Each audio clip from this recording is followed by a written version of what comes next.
Assalamualaikum warahmatullahi wabarakatuh. Kembali lagi bersama kami di channel Wisata Ilahi. Hari ini kita akan membahas kisah atau cerita tentang Nabi Armia bin Halqiyah.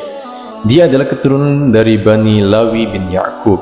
Ada yang menyatakan dia adalah Khidir, seperti yang diriwayatkan Dahak dari Ibnu Abbas. Ini gharib dan tidak sahih. Ibnu Asakir mengatakan, disebutkan dalam sebagian athar, ia berdiri atas darah Yahya bin Zakaria yang memancar di Damaskus. Ia berkata, "Wahai darah, kau telah memfitnah banyak orang, maka berhentilah." Darah itu kemudian berhenti memancar dan mengendap hingga lenyap. Abu Bakar bin Abi Dunya menuturkan, Ali bin Abu Maryam bercerita kepadaku dari Ahmad bin Habbab, dari Abdullah bin Abdurrahman. Ia menuturkan, Armia berkata, "Ya Rabbi, siapa hambamu yang paling kau cintai?" Allah menjawab, "Yang paling banyak menyebutku, mereka yang sibuk menyebutku hingga tidak sempat menyebut makhluk, mereka yang tidak mendapat bisikan kefanaan, juga tidak membisikkan keabadian dalam diri mereka, yang ketika kehidupan dunia dihadapkan kepada mereka, mereka menganggapnya tidak bernilai, dan ketika kehidupan dunia dijauhkan dari mereka, mereka merasa senang. Kecintaan terhadapku membuat mereka kurus, aku akan memberi mereka lebih dari apa yang mereka inginkan." Wahab bin Munabbih menuturkan, Allah mewahyukan kepada salah seorang nabi Bani Israel bernama Armia kala berbagai kemaksiatan muncul di tengah-tengah mereka. "Berdirilah di hadapan kaummu, lalu beritahukan kepada mereka bahwa mereka memiliki hati, namun mereka tidak memahami. Mereka memiliki mata, namun mereka tidak melihat. Dan mereka memiliki telinga, namun mereka tidak mendengar. Aku teringat kesalehan pada leluhur mereka hingga aku merasa iba terhadap anak-anak mereka. Tanyakan pada mereka, bagaimana mereka mendapati kesudahan yang baik atas ketaatan kepadaku? Apakah ada seseorang yang durhaka kepadaku mendapatkan kebahagiaan karena sikap durhakanya itu? Apakah ada di antara mereka yang taat kepadaku mendapatkan kesengsaraan karena ketaatannya itu?" Hewan-hewan bisa merindukan kampung halamannya sehingga mereka segera menuju ke sana, tapi kaum ini justru meninggalkan urusan agama yang dengannya aku muliakan para leluhur mereka. Mereka justru mencari kemuliaan dari jalan yang salah. Para rahib di antara mereka mengingkari hakku. Para penghafal kitabku menyembah selainku. Para ahli ibadah mereka tidak memetik manfaat dari amalan yang mereka lakukan. Para pemimpin mereka berdusta kepadaku, juga mendustakan para rasulku. Mereka sembunyikan rencana busuk di dalam hati. Mereka terbiasa berdusta dengan lisan. Sungguh dengan keluhuran dan keperkasaanku, aku bersumpah akan mengirim generasi-generasi kepada mereka. Mereka tidak memahami bahasa para generasi itu, tidak mengenali wajah-wajah mereka, dan para generasi itu tidak berbelas kasih pada orang-orang yang menangis. Sungguh, aku akan mengutus seorang raja lalim dari keras di tengah-tengah mereka. Ia memiliki pasukan yang begitu banyak seperti potongan-potongan awan, arak-arakan prajurit laksana lembah-lembah dan luas. Kepakan panji-panji perang mereka laksana sekawanan burung nasab. Serangan pasukan berkuda mereka laksana airan-airan deras. Mereka akan meruntuhkan bangunan-bangunan rata dengan tanah, meninggalkan perkampungan-perkampungan sunyi senyap. Duhai, celaka sekali Elia, Palestina, dan para penduduknya. Bagaimana aku hinakan mereka untuk dibunuh, bagaimana aku kuasakan para tawanan atas mereka, bagaimana aku menggantikan pesta-pesta pernikahan menjadi teriakan memilukan. Bagaimana ringkikan kuda beralih digantikan lolongan serigala, istana-istana megah berubah menjadi tempat-tempat hunian binatang buas, sinar terang lentara berubah menjadi asap teriakan kebakaran, kemuliaan berubah menjadi kehinaan, kenikmatan berubah menjadi perbudakan. Sungguh wewangian para wanita di antara mereka akan aku ubah menjadi tanah, berjalan di rawa-rawa. Jasad-jasad mereka akan kujadikan sampah bagi bumi. Tulang-tulang mereka akan kujadikan korban bagi matahari. Akan kutimpakan berbagai jenis azab kepada mereka. Kemudian akan kuperintahkan langit untuk menjadi atap tembaga, dan bumi menjadi cairan perunggu. Jika hujan turun, bumi tidak menumbuhkan tanaman. Jikalau menumbuhkan sesuatu di sela-sela itu, maka itu karena rahmatku untuk para hewan. Setelah itu hujan aku tahan pada masa tanam, dan aku kirimkan saat musim panen. Jika mereka menanam di sela-sela itu, aku timpakan petaka pada tanaman itu. Jikalau ada yang luput, aku cabut berkahnya. Jika mereka berdoa kepadaku, doa mereka tidak kuperkenankan. Jika mereka meminta, permintaan mereka tidak kuberikan. Jika mereka menangis, mereka tidak kukasihani, dan jika mereka memohon sepenuh hati, kupalingkan wajahku dari mereka. Hadis riwayat Ibnu Asakir dengan matan seperti ini. Ishaq bin Bishr menuturkan, Idris memberitakan kepada kami dari Wahab bin Munabbi, ia menuturkan saat Allah mengutus Armia kepada Bani Israel, saat banyak sekali kejadian-kejadian besar, mereka melakukan berbagai kemaksiatan, membunuh para nabi dan raja lalim, Bukhtan Nashr memanfaatkan mereka. Saat itulah Armia berbisik dalam hati untuk bergerak menemui mereka, kala Allah bermaksud untuk membalas perbuatan mereka. Allah memahyukan kepada Armia, sungguh aku akan membinasakan Bani Israel dan membalas mereka. Maka berdirilah di atas Syakhra Baitul Maqdis. Perintah dan wahyuku akan datang saat itu. Armia kemudian berdiri, merobek baju, menaburkan debu di atas kepala, lalu bersungkur sujud dan mengatakan, Ya Rob, andai saja ibuku tidak melahirkanku, kalau kau menjadikanku sebagai seorang nabi terakhir Bani Israel, artinya kehancuran Baitul Maqdis dan kebinasaan Bani Israel disebabkan karena aku. Allah kemudian berfirman kepadanya, bangunlah. Armia kemudian bangun. Ia menangis lalu berkata, Ya Rob, siapa gerangannya akan kau kuasakan atas mereka? Allah menjawab, para penyembah api, mereka tidak takut siksaku, juga tidak mengharap pahalaku. Bangunlah wahai Armia, dengarkan wahyuku, akan kuberitahukan kabarmu juga kabar Bani Israel. Sebelum aku menjadikanmu sebagai khalifah, aku telah memilihmu. Sebelum aku membentuk rupamu di rahim ibumu, aku telah menyucikanmu. Sebelum aku mengeluarkanmu dari perut ibumu, aku telah membersihkanmu. Sebelum kau menginjak usia balik, aku telah mempersiapkanmu sebagai seorang nabi. Sebelum kau menginjak usia dewasa, aku telah memilihmu. Untuk suatu hal besar, aku memilihmu. Maka bangkitlah bersama raja, bimbing dan arahkan dia. Armia pun selalu bersama raja yang selalu ia bimbing. Wahyu dari Allah terus datang kepadanya hingga banyak sekali kejadian-kejadian besar. Mereka lupa kala Allah menyelamatkan mereka dari musuh mereka, Sanharib dan para pasukannya. Karena sosok Armia, Allah kemudian mewahyukan kepada Armia, berdirilah, lalu ceritakan kisah yang kuperintahkan untuk kau sampaikan pada mereka. Ingatkan mereka pada nikmat yang kuberikan pada mereka, dan ingatkan mereka pada kejadian-kejadian yang mereka lakukan. Armia berkata, Ya Rob, sungguh aku lemah jika kau tidak memperkuatku. Aku tiada daya jika kau tidak memberiku bekal. Aku salah jika kau tidak menuntunku. Aku terabaikan jika kau tidak menolongku. Aku hina jika tidak kau muliakan. Allah kemudian berfirman, tidakkah kau telah tahu bahwa setelah urusan bersumber dari kehendakku, bukankah kau tahu bahwa penciptaan dan perintahku itu hakku? Bukankah kau tahu bahwa seluruh hati dan lisan berada di tanganku? Aku membolak-balikkannya seperti yang aku kehendaki hingga semuanya taat kepadaku. Akulah Allah yang tiada sesuatu pun yang setara denganku. Langit, bumi dan apapun yang ada padanya tegak karena kalimatku. Tauhid tidaklah dimurnikan dan kuasa tidaklah disempurnakan kecuali untukku semata. Tidak ada yang mengetahui balasan yang ada di sisiku selain aku semata. Aku yang berbicara pada lautan, lalu lautan memahami firmanku. Aku memerintahkannya, lalu ia taat pada perintahku. Aku memberikan batasan-batasan pada lautan sehingga mereka tidak melampaui batasan-batasanku. Gelombang-gelombang besar laksana gunung datang.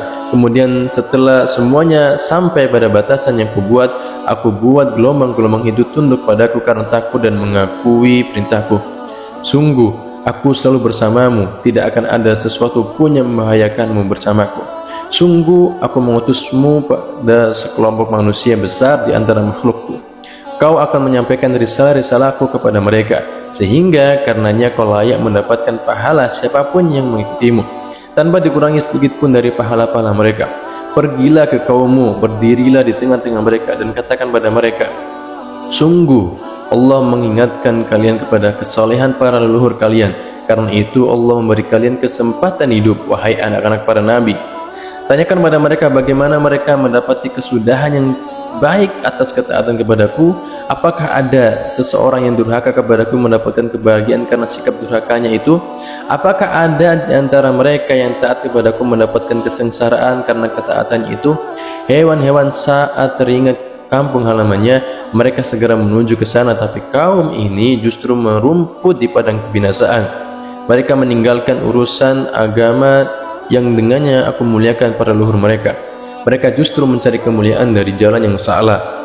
Para pendeta dan rohib di antara mereka menjadikan hamba-hambaku sebagai pelayan, memperbudak mereka dan memperlakukan mereka tidak seperti perintah yang ada dalam kitabku, hingga membuat mereka tak mengetahui perintahku, membuat mereka lupa akan zikir dan sunnahku, memperdaya mereka dariku hingga hamba-hambaku menyembah mereka yang seharusnya tidak patut dipersembahkan pada siapapun selain untukku.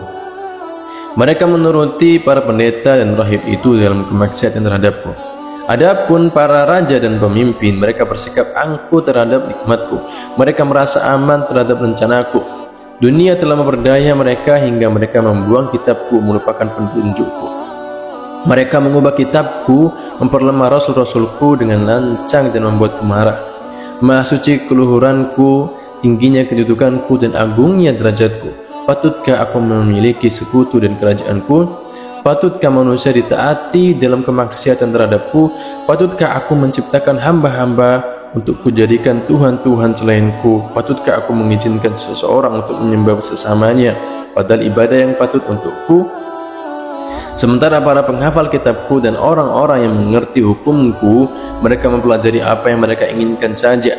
Mereka tunduk pada raja, sehingga mereka mengikuti para raja dalam melakukan bid'ah-bid'ah yang mereka buat dalam agamaku. Mereka taat para raja dalam kemaksiatan, menunaikan perjanjian-perjanjian untuk mereka dengan melanggar perjanjianku. Mereka adalah orang-orang bodoh meski berilmu dan sama sekali tidak mendapatkan manfaat dari apa yang mereka ketahui dari kitabku.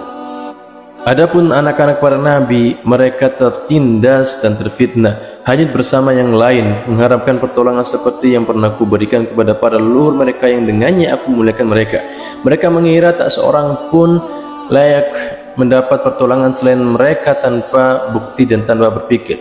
Mereka tidak ingat bagaimana kesabaran para leluhur mereka, bagaimana jeripahnya mereka dalam menjalankan perintahku hingga banyak yang terberdaya, bagaimana mereka rela mengorbankan diri dan darah, bagaimana mereka bersabar dan tulus hingga urusanku mulia dan agamaku menang. Aku memberi mereka itu waktu agar mereka merasa malu kepadaku dan kembali ke jalan yang benar. Aku tangguhkan mereka, aku maafkan mereka, aku berikan mereka bantuan, aku panjangkan usia mereka agar mereka sadar.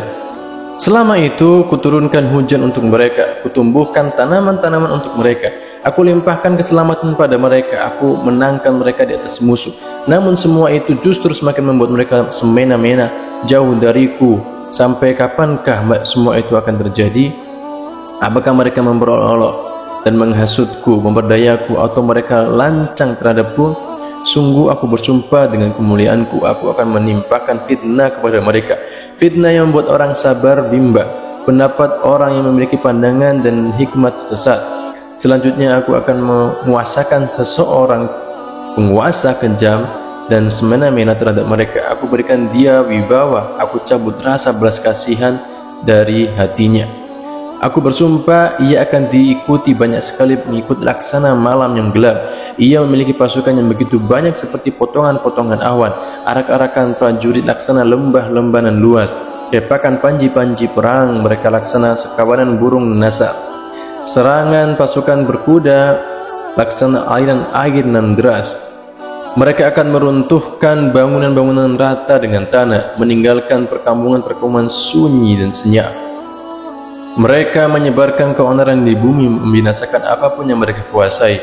Hati mereka keras, mereka tidak peduli, tidak punya rasa takut, tidak punya rasa belas kasihan, tidak mau melihat dan mendengar. Mereka berjalan di pasar-pasar dengan suara keras laksana auman singa, membuat kulit merinding ketakutan mendengarnya, membuat akal pikiran dungu kala mendengarnya. Mereka berbicara dengan bahasa yang tidak dimengerti, wajah-wajah mereka tidak dikenali. Demi kemuliaanku, rumah-rumah akan kubuat kosong tanpa kitab-kitab dan kesucianku. Akan kulenyapkan pembicaraan dan pelajaran tentang kitab-kitabku dari majelis-majelis mereka. Akan kubuat masjid-masjid mereka sepi dari orang-orang yang memakmurkan dan para pengunjung yang biasa menghiasinya karena selainku. Mereka sholat malam dan beribadat di sana demi meraih keuntungan dunia dengan topeng agama. Mereka menuntut ilmu di sana bukan karena agama. Mereka belajar di sana bukan untuk diamalkan. Sungguh aku akan ubah kerajaan-kerajaan mereka yang semula menjadi hina, rasa aman menjadi takut, kekayaan menjadi kemiskinan, kenikmatan menjadi kelaparan, keselamatan dan kemakmuran menjadi berbagai macam bencana, pakaian sutra menjadi pakaian bulu, wangian dan minyak menjadi bangkai, tiara menjadi belenggu-belenggu besi dan rantai. Istana-istana luas dan kokoh yang ada di antara mereka akan aku ubah menjadi tempat tak berpenghuni.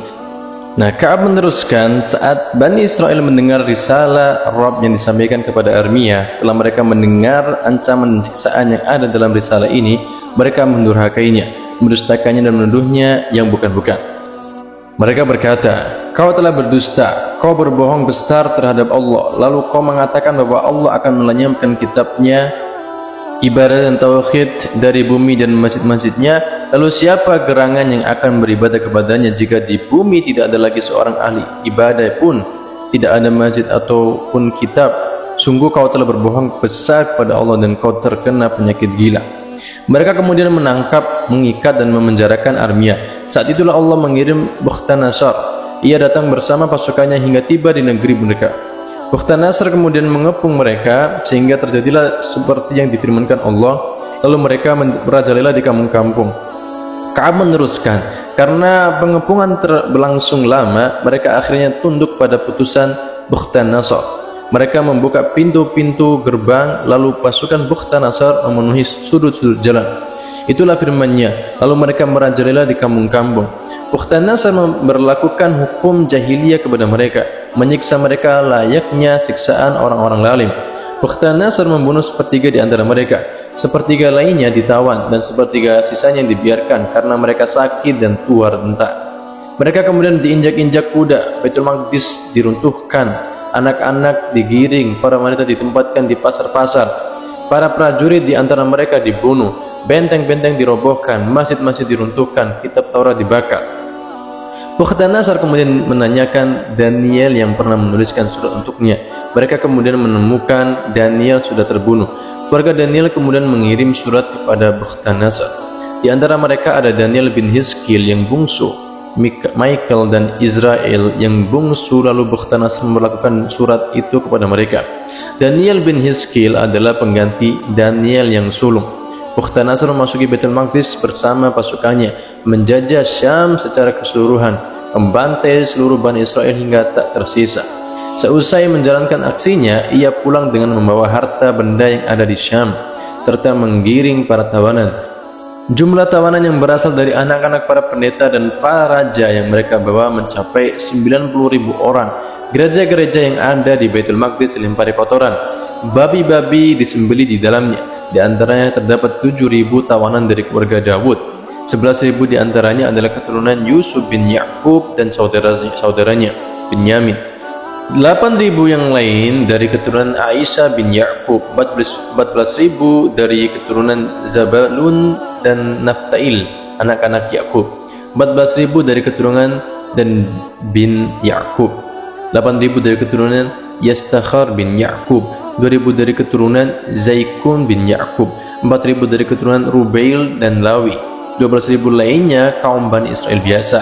Raja Bukhtanasar membawa mereka hingga tiba di negeri Babylon. Ishaq bin Bisr menuturkan, Wahab bin Munahbi mengatakan, setelah Bukhtanasar menjalankan aksinya itu, ada yang berkata pada mereka, Bani Israel punya seorang teman yang mengingatkan akan tertimpa seperti yang telah menimpa mereka. Menyebut-nyebut namamu dan berita tentangmu. Ia juga sudah memberitahu mereka bahwa kau akan membunuh mereka dalam jumlah besar, menawan istri-istri dan anak-anak mereka, meruntuhkan masjid-masjid mereka, membakar gereja-gereja mereka. Tapi mereka mendustakannya, menuduhnya yang bukan-bukan, memukulnya, mengikatnya dan memenahnya. Bukhtanasar kemudian memerintahkan agar Armia dikeluarkan dari penjara.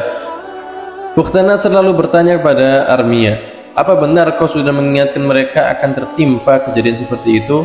Armia menjawab, ya. Bukhtanasar bertanya, bagaimana kau mengetahuinya? Armia menjawab, Allah mengutusku kepada mereka, tapi mereka mendustakanku. Bukhtanasar bertanya, apa mereka mendustakan, memukul dan memenjarakanmu? Armia menjawab, ya. Bukhtanasar kemudian berkata, seburuk-buruk kaum adalah kaum yang mendustakan nabi mereka dan mendustakan risalah Rabb mereka. Maukah kau bergabung denganku? Aku akan memuliakanmu dan membantumu. Tapi jika kau ingin tetap tinggal di negerimu, aku telah memberimu jaminan aman. Armia berkata kepadanya, aku hingga kini masih berada dalam perlindungan Allah selama aku tidak menyimpang dari ketaatan terhadapnya sesaat pun. Andai saja Bani Israel tidak menyimpang dari ketaatan kepadanya, tentu mereka tidak takut kepadamu atau yang lain, dan kau tidak akan bisa menguasai mereka. Mendengar kata-kata itu, Bukhtanasar meninggalkannya, lalu Armia tetap tinggal di tempatnya, di negeri Elia atau Palestina. Nah, rangkaian kisah ini gharib, meski di dalamnya ada sejumlah hikmah, nasihat, dan hal-hal menarik lainnya. Namun, dari sisi penyampaiannya ada semacam keanehan. Hisam bin Muhammad bin Sa'ib Al-Kalbi mengatakan, Bukhtanasar membangun kota Balkh yang dijuluki sebagai Khansa, memerangi Turki dan memaksa mereka mundur ke tempat paling sempit. Bukhtanasar dikirim untuk memerangi Bani Israel di Syam. Saat tiba di Syam, penduduk Syam mengajukan perdamaian padanya. Menurut salah satu sumber, yang mengirim Bukhtanasar adalah Bahman, Raja Persia. Setelah Bastashib bin Lahrasib, karena Bani Israel memperlakukan para rasul yang diutus kepada mereka secara semena-mena. Ibnu Jarir meriwayatkan dari Yunus bin Abdul A'la, dari Ibnu Wahab, dari Sulaiman bin Bilal, dari Yahya bin Sa'id Al-Ansari, dari Sa'id bin Musayyib, bahwa saat Bukhtanasar tiba di Syam, ia mendapati darah mengucur dari tempat sampah. Lalu ia bertanya kepada penduduk setempat, darah apa ini? Mereka menjawab, kami mendapati ayah-ayah kami sudah seperti ini. Seperti setiap kali ada tumpukan sampah, darah itu muncul. Sa'id mengatakan, Bukhtanasar kemudian membunuh 70.000 kaum muslimin dan lainnya, lalu darah tersebut berhenti mengalir. Sanad sampai Sa'id bin Musayyib ini sahih. Pernyataan Al-Hafiz Ibnu Asakir sudah disebutkan sebelumnya yang menunjukkan tentang kisah darah ini. Darah tersebut adalah darah Yahya bin Zakaria. Ini tidak benar karena Yahya bin Zakaria baru ada jauh setelah masa Bukhtanasar. Tampaknya darah ini adalah darah Nabi sebelumnya, darah sebagian orang soleh, atau darah seorang yang dikehendaki Allah yang hanya diketahui Allah siapa orangnya. Hisam bin Al-Kalbi menuturkan, Bukhtanasar tiba di Baitul Maqdis, lalu Raja Baitul Maqdis meminta perdamaian dengannya sebagai perwakilan Bani Israel. Raja tersebut berasal dari keluarga Dawud. Bukhtanasar kemudian mengambil sejumlah orang sebagai jaminan atas perdamaian tersebut. Setelah itu kembali. Namun saat Bukhtanasar tiba di Tabaria, ia mendengar bahwa Bani Israel menyerang raja mereka lalu membunuhnya karena berdamai dengan Bukhtanasar. Bukhtanasar kemudian memenggal leher orang-orang yang menjadi jaminan. Ia kembali ke Syam dan merebut kota Baitul Maqdis secara paksa. Ia bunuh para prajurit Bani Israel dan ia tawan para wanita dan anak-anak. Isa menuturkan, sampailah riwayat kepada kami bahwa Bukhtanasar bertemu Nabi Armia di penjara. Bukhtanasar kemudian mengeluarkan Armia. Armia lalu menuturkan perintah dan peringatan yang telah ia sampaikan kepada Bani Israel terkait petaka tersebut. Namun mereka mendustakan dan memenjarakannya. Bukhtanasar lalu berkata, seburuk-buruk kaum adalah kaum yang mendurhakai utusan Allah. Bukhtanasar melepaskan Armia dan memperlakukannya dengan baik. Orang-orang lemah Bani Israel yang masih tersisa kemudian menghampirinya. Mereka berkata, sungguh kami telah melakukan keburukan dan kezaliman. Kami bertobat kepada Allah Azza wa Jalla atas dosa yang telah kami perbuat. Maka berdoalah kepada Allah untuk menerima tobat kami. Armia kemudian berdoa kepada Rabb, lalu Allah mewahyukan padanya bahwa ia tidak menerima tobat mereka. Jika mereka benar-benar bertobat, mereka harus tetap berada di negeri itu bersama Armia. Armia kemudian memberitahukan apa yang diperintahkan Allah kepada mereka. Mereka berkata, bagaimana kami bisa tinggal di negeri yang sudah diruntuh dan penduduknya dimurkai Allah ini? Mereka enggan untuk tinggal di sana. Ibnu Kalbi menyatakan, sejak saat itu Bani Israel terpencar ke berbagai negeri. Sebagian ada yang tinggal di Hijaz, sebagian lainnya di Yasrib, dan lain di Wadil Quram, dan sebagian kecil beralih ke Mesir. Bukhtanasar kemudian mengirim surat kepada Raja Mesir untuk menangkap Bani Israel yang melarikan diri ke sana. Raja Mesir enggan menuruti kemauan itu. Akhirnya Bukhtanasar bergerak menuju Mesir, memerangi Raja Mesir dan berhasil mengalahkannya, menawan para wanita dan anak-anak. Setelah itu ia bergerak menuju Maghrib hingga sampai ke ujung negeri malang tersebut. Setelah itu Bukhtanasar pulang membawa banyak sekali tawanan dari Maghrib, Mesir, penduduk Baitul Maqdis, Palestina, dan Yordania. Di antara tawanan ini ada Daniel.